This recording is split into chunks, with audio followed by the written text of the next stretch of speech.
যাচ্ছি জগন্নাথ মন্দির দর্শন করে আমরা চলে এসেছি জগন্নাথ মন্দির দর্শন করতে। তোমরাও একটু আমাদের সাথে দর্শন করে নাও। আর তোমরা কারা কারা দীঘায় গেছো আর জগন্নাথ মন্দির দর্শন করা আমার আগেও হয়ে গেছে, তারা অবশ্যই কমেন্ট করে জানিও যে তোমাদের মন্দিরটি কেমন লাগলো দর্শন করে।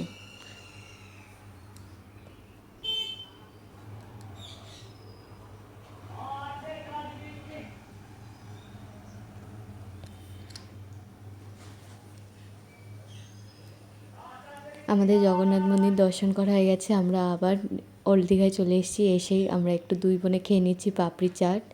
এখানে বুনু আগে খেয়ে নিচ্ছে। পাপড়ি চাটটা অনেক ভালো ছিল, 50 টাকার 5 পিস। এখন আমরা হোটেলে খাওয়া শুরু করে দিয়েছে। পর কি খাচ্ছ? চিকেন লেগ পিস আর হচ্ছে ভাত, তাই তো?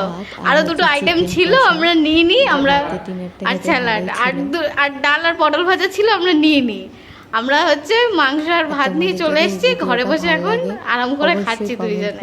এই হচ্ছে চিকেনের ঝোল আর এই হচ্ছে ভাত, আর তার সাথে হচ্ছে স্যালাড। এই হচ্ছে আমাদের রাতের ডিনার। মাংসটা